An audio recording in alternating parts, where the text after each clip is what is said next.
Muito boa tarde a todos. Obrigado, Margarida, pela introdução bastante lisonjeira da minha parte. Sim, hoje temos uma agenda bastante preenchida. Já passamos aqui a parte menos interessante da apresentação, que era a história do orador. Portanto, essa parte já podemos fazer check. Passando efetivamente para aquilo que é a agenda dos próximos 50 minutos, 10 minutos reservaremos eventualmente para questões e respostas sobre este tema do AI. Vamos passar por definições bastante teóricas e latas sobre aquilo que é a inteligência artificial.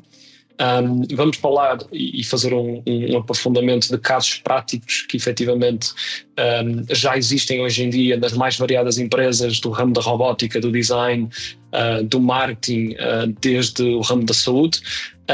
Vamos falar sobre o que é a inteligência artificial agentiva e a forma como ela pode efetivamente trabalhar para resolver muitos dos nossos problemas pessoais e profissionais, e a aplicação da inteligência artificial nessa forma.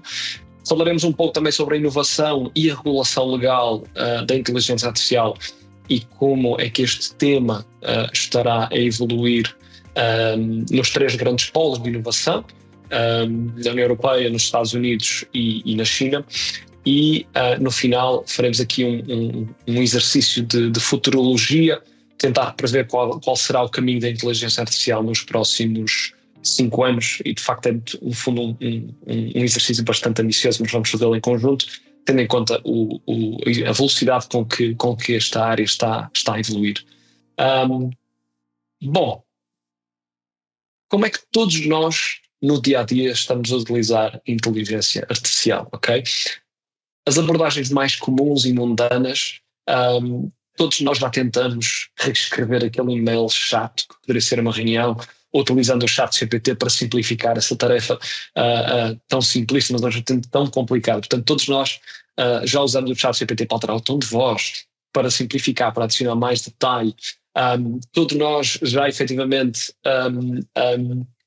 enverdamos numa onda de procrastinação produtiva com o ChatGPT, com as alucinações de testar, dar inputs ao ChatGPT ou outros modelos e receber outputs que efetivamente nos colocavam numa situação de profunda análise com a ferramenta. Efetivamente, todos nós, nos vários ciclos de aprendizagem, já utilizamos o ChatGPT para passar à frente de alguns degraus, não é? Em vez de realmente fazer as técnicas antigas de investigação, de escrita, como pedem os formadores ou como pedem os professores, já usamos o ChatGPT para fazer aqui algumas travessuras no que toca a assignments. Já, efetivamente, utilizamos fotos dos nossos cães e dos nossos gatos para os transformarem em personagens anime. E, efetivamente, praticamente todos nós podemos confirmar que existe ainda uma margem de melhoria gigante, porque percebemos que o output que estes Large Language Models, vamos falar um bocadinho sobre o que é que eles são, efetivamente são tão enviesados e são tão distantes daquilo que é a nossa intenção ideal. E isso só mostra que a inteligência artificial não é muito distante daquilo que nós somos como humanos, que é carregamos uma série de bias, carregamos uma série de melhorias que podem ser feitas e, efetivamente, a inteligência artificial hoje em dia, estamos a falar de uma terceira ou quarta revolução ao nível da informação e de gestão de dados, porque, efetivamente, a evolução tem sido feita num ápice, extremamente disruptiva, e é, de facto, difícil perceber onde é que serão os limites da inteligência artificial. A apresentação hoje vai tentar trazer alguma clarividência em relação a esse assunto, mas de facto todos nós já passamos por isso, por estes contextos todos, a utilizar ferramentas como o ChatGPT e outras ferramentas de inteligência artificial. Mas é importante perceber efetivamente o que é inteligência artificial, ok? Que é o coração da inovação desta grande revolução que estamos a falar hoje em dia, em todos os processos e implicações a níveis pessoais e a níveis de negócio. Utilizando aqui a definição que está disponível pelo grande precursor e grande massificador da inteligência artificial, que é o OpenAI. O OpenAI, que é a empresa-mãe que detém o ChatGPT, diz que a inteligência artificial é um campo da ciência da computação que desenvolve sistemas e máquinas capazes de realizar tarefas que normalmente requerem inteligência humana, como resolver problemas, aprender e tomar decisões. Esta inteligência artificial já vive connosco no nosso dia-a-dia há bastante tempo, ok? Esta banalização de uma interface como o ChatGPT foi a grande inovação, porque efetivamente ela já tem existido desde há uns anos para cá. Falamos de recomendações de viagens, no caso do Booking.com é o grande player que faz esse tipo de utilização, recomendações, roteiros, neste momento usamos para escrever e-mails, criar relatórios, validar conceitos, pedir relatórios em Excel, em PowerPoint, enfim. E é importante perceber qual é a grande base mestra, a grande trave mestra daquilo que é a inteligência artificial destes mecanismos como o ChatGPT ou o Grok ou outros que eventualmente falaremos à frente, que são as denominadas Large Language Models. E as Large Language Models não são mais do que grandes conjuntos de bases de dados, grandes sistemas de informação que são interconectados, são modelos de linguagem de interpretação e de preensão e produção de outputs de linguagem semelhante à humana, que são treinados para compreender e interpretar aquilo que é os inputs de dados, sejam fotografias, sejam ficheiros, sejam bases de dados, para realmente interpretar essa semiótica de uma linguagem natural à linguagem humana para gerar inputs e insights valiosos sobre determinados tópicos. Um grande exemplo disso é a forma como o Grok, neste caso do antigo Twitter, consegue fazer a geração de insights e relatórios sobre tópicos que são bastante em voga, como a questão da saúde mental, com base em publicações e sentimentos que são partilhados na rede social Twitter, na rede social X. Ok? Posto isto, muitas das questões que vocês na antecâmara desta talk foram colocando, eu, obviamente, é um tópico que dá pano para mangas e a Flag tem bastante material, bastantes cursos que poderão funilar o conhecimento sobre a inteligência artificial e como efetivamente utilizar a inteligência artificial de forma efetiva. Tentamos fazer aqui um pequeno exercício no que é a forma mais simples de estruturar os prompts para realmente ir de encontro às vossas necessidades. Eu pessoalmente uso esta checklist de 6 passos que define a criação de uma definição clara da tarefa. Que tipo de tarefa é que vocês querem? Se querem um relatório, se querem perceber um determinado sentimento, se querem efetivamente gerar uma pesquisa mais exploratória, uma pesquisa mais específica dentro das vossas especificidades de trabalho ou pessoais. É importante definir o contexto. Dizer a estes Large Language Models que vocês são marketeers, que vocês são designers, que vocês são CEOs, que vocês são business owners, é super importante para colocar a ferramenta no frame of mind para vos dar uma resposta mais parecida ou em conjunto daquilo que é o vosso objetivo. Dar sempre exemplos, ou seja, mimificar estilos, estruturas, pedir com um pensamento achar que tem, que pedir que sejam inovadores e empreendedores disruptores como o Elon Musk é super importante, ok?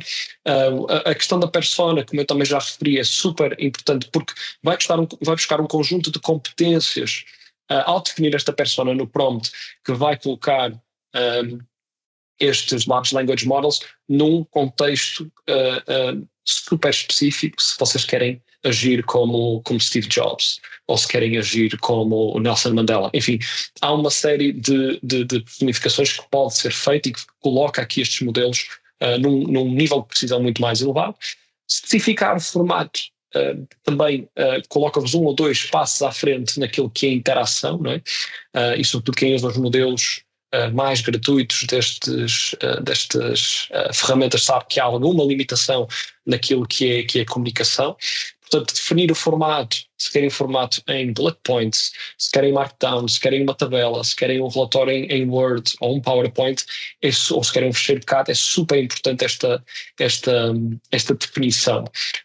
E também a questão do tom de voz é extremamente importante para perceber se vocês estão a comunicar, se estão a fazer uma apresentação para um grupo mais leve, uma apresentação mais simplista, se estão a fazer uma comunicação bastante mais corporativa e interna, e então aqui esta definição do tom de voz é super importante para receber um output mais de acordo com as vossas expectativas, ok?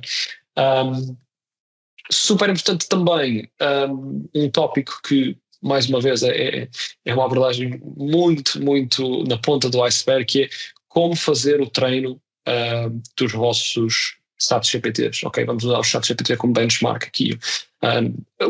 Eu costumo dizer que treinar modelos de inteligência artificial não é muito diferente do como educar os nossos filhos ou educar os nossos animais de estimação. É um processo lento, é um processo constante e é um processo dinâmico, em que o input vai sempre melhorar o output. Portanto, é sempre importante definir um objetivo claro.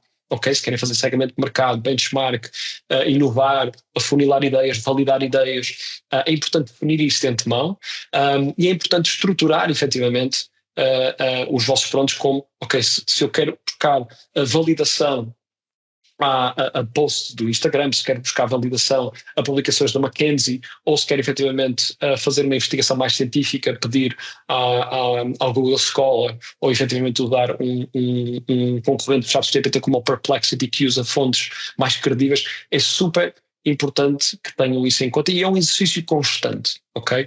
Não é um one-time job, é algo que vai evoluir e terá com feedback constante, ok? Portanto, é todo um processo de educação e de treino que vos vai levar cada vez mais próximos sobre aquilo que vocês realmente estão à procura. Portanto, quanto mais específico, quanto mais constante, melhor será efetivamente o output. Passando rapidamente à questão de inteligência artificial aplicada em desenvolvimento e gestão de produtos. Este é o core da nossa apresentação hoje. E queremos focar efetivamente naquilo que são as tendências principais. E de acordo com uma investigação feita pela McKinsey no ano passado, estamos a falar de 3 tendências claras, ok? A inteligência artificial generativa para aplicações de desenhos de processos, desenhos de aplicações, desenhos de objetos, ok? Estamos a falar de otimização de ficheiro CAD para a criação de objetos, sejam objetos produção industrial, criação de objetos de design. Estamos a falar disciplinas como User Interface e User Experience são extremamente impactadas positivamente pela inteligência artificial, porque o ciclo de criação, de validação e confirmação de produtos tornou-se rapidamente no ápice. Okay? A grande vantagem da inteligência artificial é que efetivamente a execução já não é um problema. A ideação é o mais importante. Quanto mais ideias, mais facilmente conseguimos validá-las, mais facilmente conseguimos prototipá-las, mais facilmente conseguimos levar as ideias ao mercado. Por isso, usem e abusem das ferramentas. A parte do design é claramente tem um grande ónus, porque este ciclo de validação, esta parte criativa, que normalmente é mais custosa, demora mais tempo, tornou-se rapidamente um processo curto e dinâmico. A inteligência artificial está rapidamente a mudar a forma como as empresas e os serviços impactam os utilizadores, com a utilização de chatbots e mesmo com operadores que já operam em voz e em visão. Vamos falar de alguns casos desses mais à frente. E mesmo a própria a chamada Edge AI, no que toca à inteligência artificial, a moldar dispositivos que temos em casa, como os nossos robôs de limpeza ou os nossos frigoríficos inteligentes, para processar informação em tempo real e dar output em tempo real, para facilitar algumas das nossas tarefas, e o mesmo acontece em cenários industrial, como vamos ver. Portanto, nos Estados Unidos, 65% das empresas já usam AI e AI generativo para melhorar processos, para reduzir custos, para aumentar o output e a personalização daquilo que são os serviços e produtos que são passados aos compradores, ok? Começando aqui no Deep Dive, é absolutamente inevitável falar da Tesla. Tesla tem sido o grande player disruptor em várias áreas, na robótica, na questão da energia renovável e mesmo na indústria automóvel. E um dos grandes desafios da Tesla era efetivamente, no contexto de fábrica, ter um robô para realizar tarefas extremamente aborrecidas e repetitivas, e criaram neste caso o robô Optimus AI, que usa estas redes neuronais de processamento de informação, seja com interações com humanos, com o contexto de fábrica, com os materiais disponíveis e com os carros, para executar tarefas e adaptar-se a estes ambientes mais voláteis de produção e montagem. O impacto foi extremamente massivo, sobretudo nas nas fábricas da Tesla nos Estados Unidos, na Califórnia e no Texas, reduzindo em 20% a necessidade de mão de obra manual. Ok? Isto é um impacto gigante. Hoje em dia a Tesla já usa os robôs para eventos públicos de apresentação de carros. Tiveram um evento recentemente em Los Angeles em que efetivamente, em vez de terem pessoas a servirem pipocas, tinham efetivamente um robô a fazer essa tarefa de forma bastante lúdica e humorística. Outro caso super importante tem a ver com muitos daqueles que são os calçados que nós usamos nos nossos pés. A Nike criou efetivamente uma forma de incluir a inteligência artificial no calçado que comercializa, a partir de uma aplicação que permitia gerir em tempo real o fitting do calçado, a forma como o calçado se molda ao pé de cada um de nós, com base em informações de movimento e em pressão e com base naquilo que é a pressão sanguínea. Efetivamente isto teve um impacto gigante a nível de personalização, teve um impacto gigante na comunidade de maratonistas e de corredores e gerou nos Estados Unidos um aumento de 15% de satisfação e 10% de vendas neste segmento de mercado. Okay?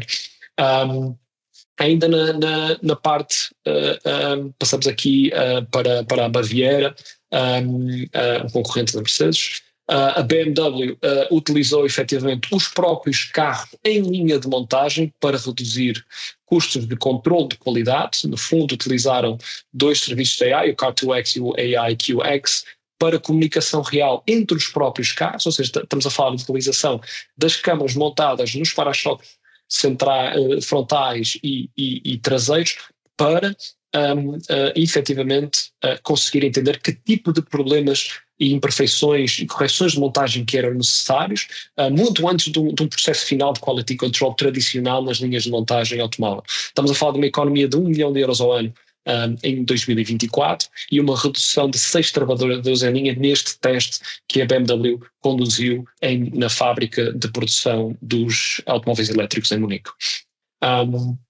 Outro caso super interessante, passamos aqui para Eindhoven e para a Holanda, tem a ver com a Philips. A Philips já é uma das mais subejamente conhecidas empresas que foca em inovação no que toca a Internet of Things, ou seja, a aplicação de modelos de dados em eletrodomésticos. Neste caso lançaram um Air Fryer que adapta parâmetros de cozedura com base no tipo de alimento e preferências de consumo do utilizador. Estamos a falar de benefícios ao nível energético e na fatura energética que todos nós recebemos em nossa casa, e estamos a falar de um tempo de cozedura e praticamente uma diminuição do tempo de necessidade de cozedura em cerca de 30%. Okay?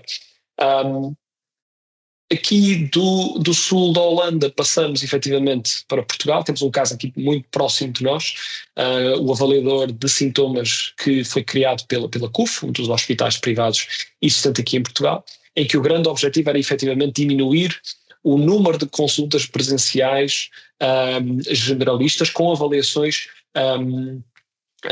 prévias mais precisas. Estamos a falar de um questionário iterativo que utiliza a inteligência artificial e em função dos sintomas basicamente o questionário evolui em função dos inputs dos sintomas dos doentes, sugerindo imediatamente não consultas generalistas, mas diagnósticos com referência médica mais específica, ok? Passamos de uma lógica mais generalista, passamos imediatamente para as especialidades, que é super importante porque diminuímos aqui 25% de consultas genéricas de medicina geral e presenciais para consultas mais de especialidade, ok? Ainda aqui, outra área mais primária, estamos a falar aqui da agricultura, uma agricultura de precisão, um grande construtor de tratores americano que é John Deere, basicamente incluiu a inteligência artificial nos chassis dos seus tratores, okay, para aumentar a produtividade agrícola e reduzir a pegada ambiental, que também é um tema bastante em voga. E estamos a passar de uma situação de o vulgo chamado spray and pray para um see and spray, em que os tratores efetivamente só utilizam herbicidas em áreas que efetivamente são necessárias. Portanto, estamos a falar hectares e hectares de terreno que nem todo eles necessitam de herbicidas, e com um mecanismo de secarinização dos terrenos em tempo real foi efetivamente conseguido uma melhoria de menos 40% do uso de herbicidas, uma poupança gigante, uma poupança não só a nível monetário, mas também a nível dos solos, e um aumento da produtividade dos agricultores, porque efetivamente não necessitavam de cobrir todos os hectares no momento de podagem e de aplicação de pesticidas e herbicidas. Ok?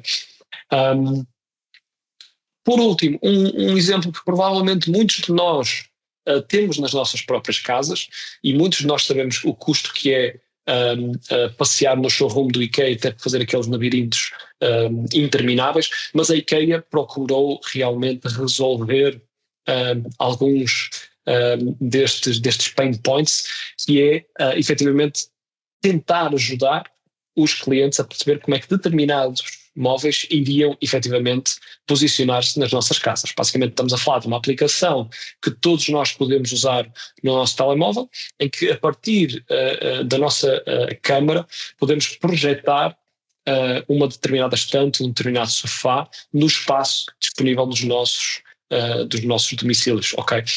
Portanto, dá uma contextualização maior em termos de escala, em termos de posicionamento do estilo. O que é que acontece? Obviamente falamos aqui de uma incrível melhoria em termos de satisfação, em termos de tomada de decisão de compra, não é? Porque colocamos o cliente não no início do funil de marketing, mas já no final do funil de marketing, porque efetivamente, ok, eu compreendo que este móvel fica efetivamente bem numa determinada divisão da minha casa, portanto, naturalmente isso reduziu não só a ida das pessoas aos showrooms, mas aumentou também o funil de vendas online, que é naturalmente um dos grandes objetivos do grupo IKEA. E estes são alguns dos casos mais genéricos. Passando aqui para a segunda parte da apresentação, e este é um exercício que eu lanço a todos, que é efetivamente construir o vosso próprio Agentic AI, ok? É colocar a inteligência artificial a tomar decisões e a trabalhar naquilo que são os tópicos da vossa vida profissional, da vossa vida pessoal, ok? No fundo, a Agentic AI é colocar a inteligência artificial a tomar decisões e a realizar tarefas por nós mesmos, ok?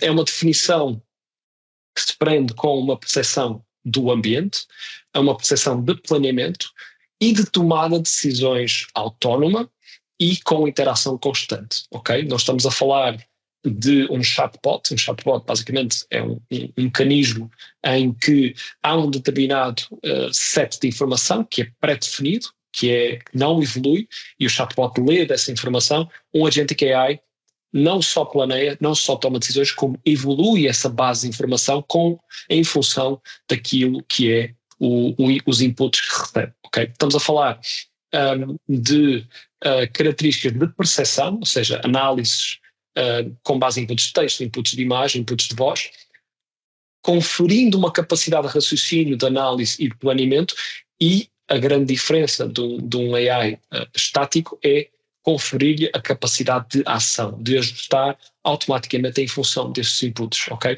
Um exemplo que ainda está por construir neste momento, estamos a falar de um agente AI que pode potencialmente ajustar ciclos de uma máquina de lavar louça em função da carga e da composição de carga que nós colocamos lá dentro, ok? Ainda não existe isso, é um nicho de mercado que pode ser desenvolvido e que pode efetivamente funcionar. Portanto, fica aqui a dica.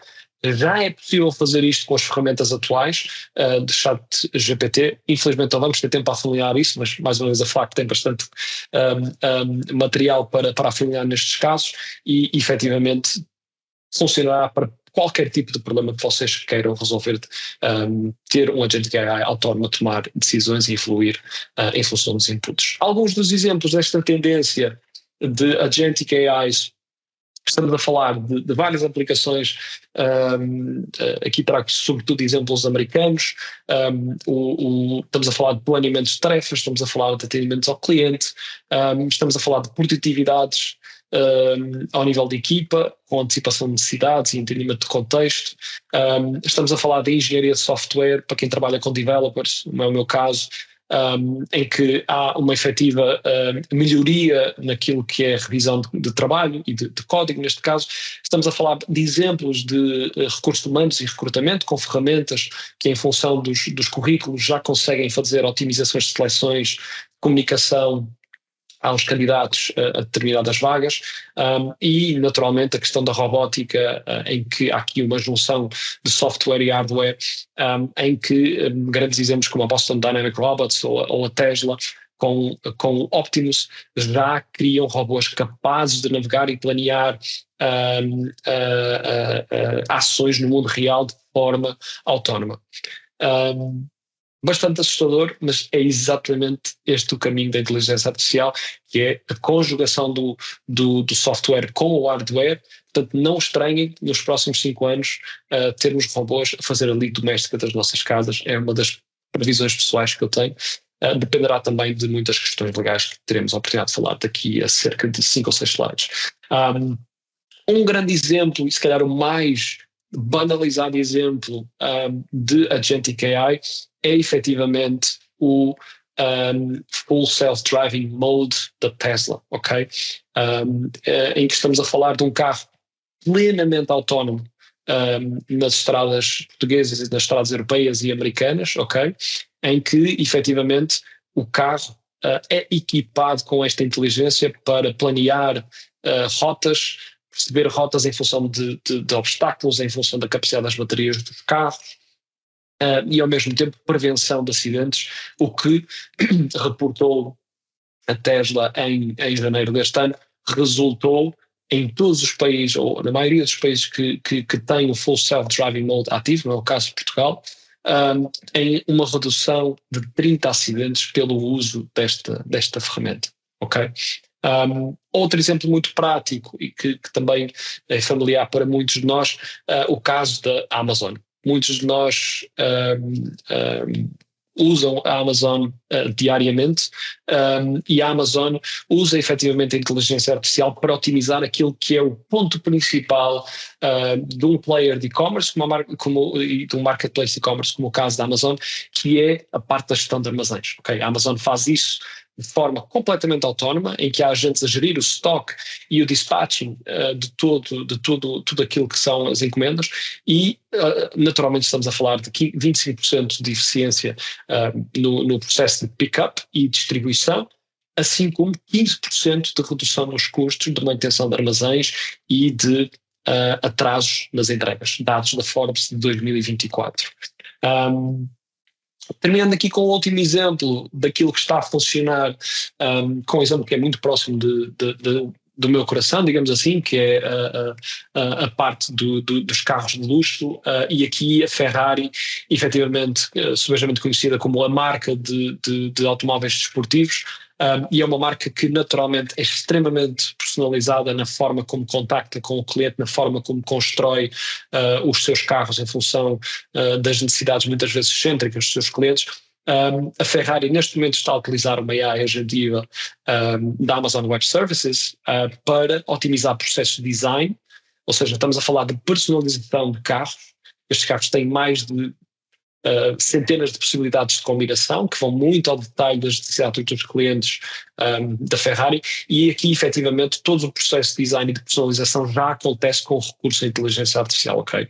Em que efetivamente os designers de produto usam estas ferramentas e reduzem em 20% da entrega das propostas dos carros a estes clientes, ok? Assim como os assistentes virtuais, ou seja, a Ferrari já está a criar agentes com inteligência artificial extremamente individuais para todos os clientes. Ou seja, há um assistente da Ferrari para cada cliente Ferrari, que é realmente impressionante, e naturalmente isto teve um impacto de 10%, e ok, 10% não é muito, não é extremamente impressionante, mas tendo em conta o preço médio do carro da Ferrari, estamos a falar de um impacto brutal naquilo que são as figuras de negócio da marca italiana.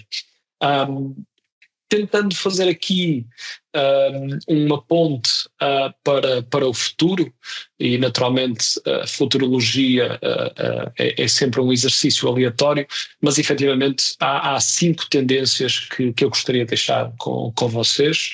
Estamos a falar de agentes colaborativos, Um, Estamos a falar de AIs que irão trabalhar com AI. Okay? Estamos a falar de agentes de AI de supply chain que irão trabalhar com agentes de AI de e-commerce. Estamos a falar de uma multimodalidade avançada com integração de texto, áudio, vídeo e robótica, ok? Como o caso dos robôs da Tesla e da Boston Dynamics. Estamos a falar de uma autonomia total na tomada de decisão, ok? Em que a inteligência artificial já começa a ter um papel preponderante em contextos específicos como a questão da logística, não é? Estamos a falar de tarefas extremamente repetitivas, portanto a inteligência artificial rapidamente consegue aqui ter um papel se calhar mais eficiente do que um agente humano. Estamos a falar de personalização extrema, ok? Cada vez mais vamos receber informação sobre produtos que se calhar não sabíamos que precisávamos, mas as marcas conseguem nos encontrar, porque a quantidade de informação que está a ser processada e a forma como a inteligência artificial processa e desconstrói esta informação vai permitir adaptar ou hiperadaptar experiências em tempo real. Portanto, vamos receber cada vez mais ofertas nos sites que navegamos, cada vez mais as marcas vão saber os timings de compra de forma mais específica. E naturalmente, por último, porque toda esta revolução é alicerçada numa revolução de hardware, vão cada vez mais existir tipos de computação quântica que impulsionam a inteligência artificial para padrões, ou seja, para limites nunca antes conseguidos. Estamos a falar de quase uma possibilidade infinita de geração de inputs e de outputs, que neste momento é de alguma forma limitada. A Google está na frente neste conjunto, portanto, efetivamente é um tópico que está para ficar, que cada vez vai se integrar mais nas nossas rotinas, nas nossas formas de estar, e estes serão as 5 principais tendências. Para terminar, deixarei aqui aquilo que é a futurologia nos 3 grandes polos precursores da inteligência artificial, a Europa, os Estados Unidos e a China. E efetivamente há diferenças que são absolutamente seminais. Okay? Os Estados Unidos têm um papel avant-garde no que toca à inteligência artificial por uma razão muito simples. Não é? É tradicionalmente um mercado super competitivo, muito pouco regulado desde sempre, ou seja, grandes inovações em áreas da saúde, em áreas de cibernética, em áreas de robótica vêm dos Estados Unidos, e isso não é diferente para a inteligência artificial. Okay? Há um grande push do OpenAI, da Meta e da Google para a desregulação deste mercado nos próximos 10, 15 anos, para efetivamente acontecerem evoluções absolutamente disruptivas. Okay? E efetivamente 54% do investimento de software mundial nos próximos 5 anos virão dos Estados Unidos, o que é altamente paradigmático. Okay? Portanto, temos aqui um modelo americano extremamente aberto à inovação, muito pouca regulação, e, naturalmente, temos o contraposto europeu, em que a Europa assume aqui um papel mais de fast forward e foca-se na regulamentação e na sustentabilidade ética da inteligência artificial. Okay? Por lá temos os Estados Unidos numa lógica bastante mais selvagem de evolução da inteligência artificial. A Europa tem preocupações éticas e de responsabilidade moral e social, ou seja, questões de proteção de dados, questões de moralidade, enfim, a Europa está mais focada com isso, e temos o caso do Mistral, que é digamos assim, o ChatGPT francês, que é extremamente focado em criar agentes com uma consciência ética muito maior do que os americanos, e estamos a falar num investimento de 3,5 bilhões no ano transitário. O ano atual ainda não há figuras sobre o investimento da Europa e da União Europeia na inteligência artificial, mas estamos a contar com um crescimento anual de 30%. Okay? E um dos pontos muito importantes, eventualmente no futuro teremos tempo para falar sobre isso, é efetivamente este Europe AI Act, que efetivamente ainda está a ser cozinhado em Bruxelas, mas que vai ditar as regras sobre a evolução sustentável da inteligência artificial. Por último, este será efetivamente o meu último slide, temos aqui a China como um papel quase anfíbio, em que, por um lado, há um papel desregulamentado, muito pouco foco na ética e na moralidade, na criação da AI, mas temos aqui uma aplicação absolutamente colossal ao nível da robótica e da Internet of Things, ok? Nós estamos a falar em que a China tem neste momento a capacidade de produzir 100% de alguns dos seus automóveis com recurso a tarefas robóticas e da AI. O caso da Xiaomi já lançou um automóvel que é completamente produzido sem intervenção humana, ok? E numa fábrica que não tem sequer iluminação, portanto não há necessidade de trabalhadores, os processos são todos autónomos. Ou os robotáxis da Baidu, que já funcionam em Xangai e em Guangzhou, em que efetivamente transitam e transportam pessoas de forma extremamente autónoma, ok? Portanto, Europa extremamente focada na regulação, Estados Unidos extremamente focados na evolução e desregulação do AI e a China com uma tendência mais focada em robótica, em produção massiva, sem intervenção humana. Portanto, são estes as três grandes players e são estas as grandes tendências que eu vos queria aqui a trazer. Agradeço o vosso tempo, agradeço terem despedido parte da vossa hora de almoço e espero que invistam bastante em AI no futuro próximo. Muito obrigado. Obrigada, Ricardo, pelos teus conteúdos e pela tua partilha. Então, temos agora o tempo aberto, um espaço para perguntas e respostas. Então, temos aqui já uma questão do Carlos Ferreira. E diz assim: como está o desenvolvimento da LLM Tuga? Amália, o que podemos esperar? Excelente questão. Eu diria que o Amália será efetivamente uma réplica muito próxima daquilo que são os estándares da AI europeus, ok? Não é expectável uma grande disrupção, não é expectável uma especialização em determinados tópicos. Por exemplo, o caso do Grok é extremamente focado na análise de informação. O ChatGPT é bastante mais holístico, ou seja, é excelente na geração de vários inputs de texto, de imagem. O Mistral francês é muito mais ético, muito mais sensível em algumas questões. O caso do Perplexity é muito focado na parte da cientificidade dos outputs. Eu sinceramente acho que o Amália vai se posicionar um bocadinho na onda europeia de ser extremamente focado em sustentabilidade e na Portugalidade, mas estou bastante curioso para utilizá-lo assim que ele estiver disponível para uso mais massificado.